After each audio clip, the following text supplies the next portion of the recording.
ये कहानी है महाराष्ट्र के विशाल गांव की। गांव का नाम था गंगूपुर।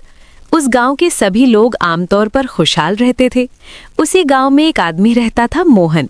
मोहन पिछले कई वर्षों से गांव के एक नुक्कड़ पर पानीपुरी का ठेला लगाता था। उसके पानीपुरी के लाजवाब स्वाद ने लोगों को अपनी ओर आकर्षित कर रखा था। जो भी ग्राहक आता 4-5 प्लेट पानीपुरी खाकर ही वापस जाता। वाह भाई मोहन वाह, तेरी पानीपुरी खाते ही जैसे दिल खुश हो जाता है। पता है, तेरी पानीपुरी खाकर ही मेरा पेट भर जाता है। ऐसा कर, एक प्लेट मेरी बीवी के लिए भी पैक कर दे। उसे भी अब तेरी पानीपुरी का नशा हो गया है। शुक्रिया भाई, शुक्रिया। बस आप लोग इसी तरह आते रहें और मेरे बाबा की कृपा मुझ पर बनी रहे तो जिंदगी आराम से कट जाएगी। पता है भाई, जब मैं छोटा था तब मेरे बाबा ही मुझे पानीपुरी बनाना सिखाया करते थे। कुछ भी कहो भाई, मगर हम लोग चाहे जितनी भी प्लेट पानीपुरी खा लें, पेट भर जाता है मगर मन नहीं भरता है। मेरा बस चले तो मैं यहीं पर बैठा रहूं। वैसे मोहन, एक बात कहूं तो मैं रोज देखता हूं कि शाम होने के पहले ही तुम्हारी सारी पानीपुरी खत्म हो जाती हैं और कई ग्राहकों को खाली हाथ वापस लौटना पड़ता है। क्यों ना तुम एक बड़ी और स्थायी दुकान लगा लो, जिससे तुम्हारा मुनाफा भी बढ़ जाएगा और लोगों को वापस भी नहीं जाना पड़ेगा। ग्राहक की ये बात सुनकर मोहन थोड़ा सोच में पड़ गया। वैसे भाई, तुम बात तो एकदम ठीक कह रहे हो। मैं भी कुछ दिनों से इस बात को सोच रहा था, लेकिन स्थायी दुकान बनाने के काफी खर्च आएगा और मेरे पास उतने पैसे भी नहीं हैं।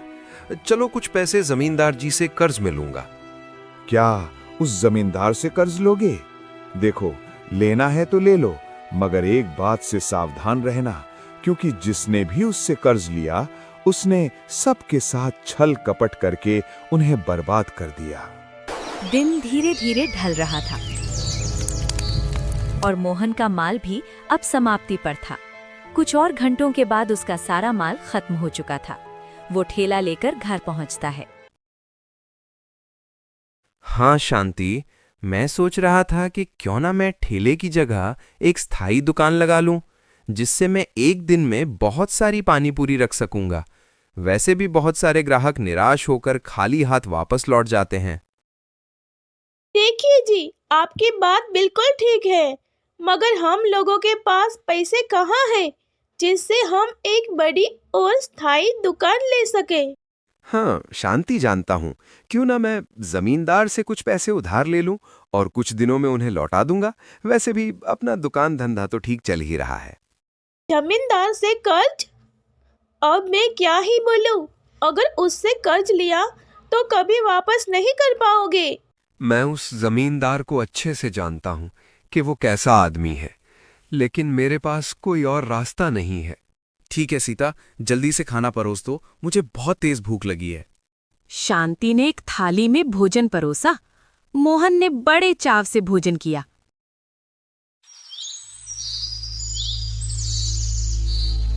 शांति, मैं जमींदार जी के यहाँ जा रहा हूँ। इतना बोलकर मोहन घर से निकल जाता है। उसका मन तो नहीं था कि वो जमींदार से कर्ज ले, लेकिन उसे अपनी दुकान बड़ी करने का कोई और मार्ग नजर नहीं आ रहा था। चलते चलते वो जमींदार की आलीशान हवेली पर पहुंचता है। हवेली के भीतर जमींदार चाय की चुस्कियां ले रहा था। तभी उसने मोहन को आते देखा। अरे मोहन, आज मेरे यहाँ कैसे आना हुआ? तुम्हारा दुकान धंधा तो अच्छा चल रहा है। हाँ मालिक, धंधा तो बढ़िया चल रहा है, मगर कुछ दिनों से मैं देख रहा हूँ कि कई ग्राहकों को खाली हाथ वापस लौटना पड़ता है। इसलिए मैं सोच रहा हूँ कि मैं अपने पानीपुरी के धंधे को और बड़ा कर लूँ और एक स्थायी दुकान लगा लूँ। इसलिए मैं कुछ पैसे आपसे उधार लेने आया हूँ। अच्छा, कितने पैसे चाहिए तुम्हें? मालिक, मुझे 10,000 रुपये उधार चाहिए।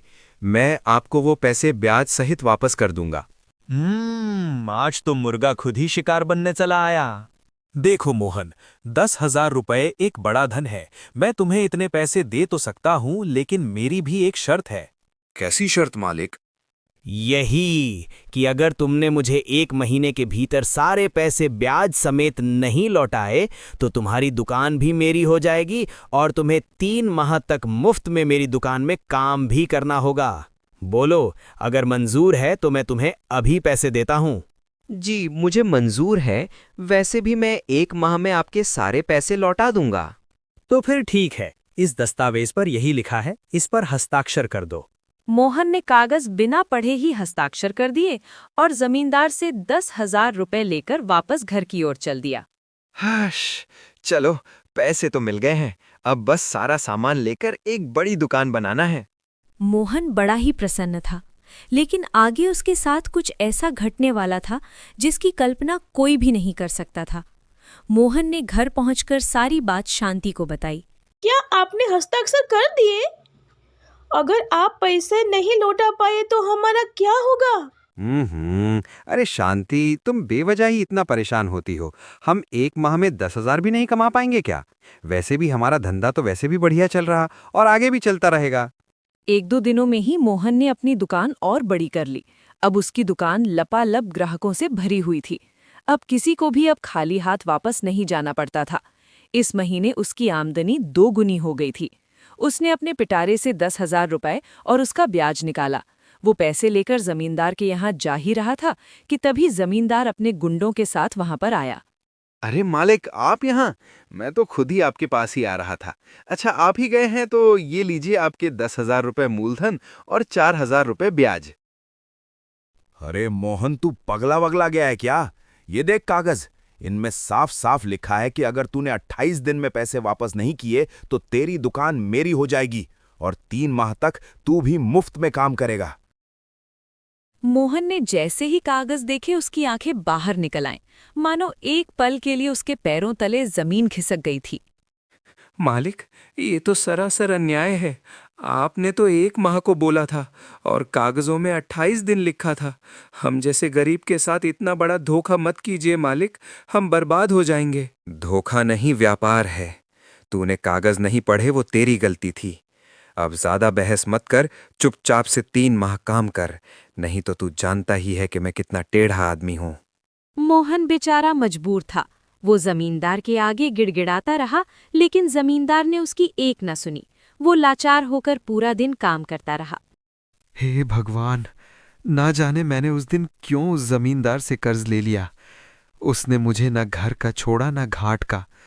अब मेरा घर परिवार कैसे चलेगा? मोहन का दिल अंदर से सहम सा गया था। वो अपना मायूस चेहरा लिए घर पहुंचता है। उसे देखकर शांति ने उससे पूछा, जी, क्या हुआ आपको? आप आज इस तरह मायूस क्यों है? क्या बताऊं शांति, सब बर्बाद हो गया। फिर मोहन ने उन दस्तावेजों के बारे में शांति को बताया। मैंने तो आपको पहले ही सचेत किया था कि उस जमींदार से कर्ज मत लीजिए, पर आपने मेरी एक न सुनी। चिंता मत कीजिए, कुछ महीने में कुछ काम कर लूंगी मैं, जिससे घर का खर्च निकल जाएगा। सब मेरी ही गलती है शांति, मेरी वजह से अब तुम्हें भी काम करना पड़ेगा।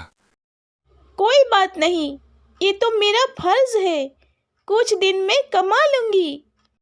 मोहन पूरी रात करवटें बदलता रहा। अगली सुबह फिर से दुकान पर काम करने चला गया। कुछ दिन इसी तरह से चलता था। फिर एक दिन मोहन लेटा हुआ था, तभी उसके बाबा उसके सामने प्रकट हुए। बाबा को देखकर मोहन की सिट्टी पिट्टी गुल हो गई। बाबा, आप? बेटा डरो मत, मैं तुम्हारा बाबा ही हूँ और मैं यहाँ तुम्हारी मदद करने ही आया हूँ। बाबा, उस जमींदार ने मेरे साथ बहुत बुरा किया। बेटा, कुछ भी बताने की जरूरत नहीं है, मुझे सब मालूम है। मेरे पास एक उपाय है। बाबा ने कुछ गुरु मंत्र मोहन को समझाया। बाबा, ये तो बड़ा ही मस्त प्लान है। इससे उस जमींदार का सारा घमंड चूर-चूर हो जाएगा। इतना बोलकर उसके बाबा हवा में अदृश्य हो गए। अगली सुबह मोहन जमींदार के पास पहुंचा और बोला, जमींदार जी, आपको पता है, कल बाबा मेरे सपने में आए थे। वो कह रहे थे कि एक पिटारे में बहुत सारा सोना रखा हुआ है, लेकिन उसकी जगह सिर्फ मुझे ही पता है। अगर आपको चाहिए तो बोलो। क्यों रे, मुझे बेवकूफ बनाने आया है? तुझे मैं मूर्ख नजर आ रहा हूं क्या? उस पिटारे की जगह सिर्फ मुझे ही पता है। मैं आपको वो सारा सोना दे दूंगा, लेकिन आपको ये दुकान और 20,000 रुपए मुझे देने होंगे। अगर मंजूर है तो बोलो। ठीक है, मुझे मंजूर है। अब जल्दी से पिटारा से वो सोना निकाल। पहले आप इस कागज पर हस्ताक्षर कर दीजिए, फिर मैं आपको सारा सोना दे दूंगा।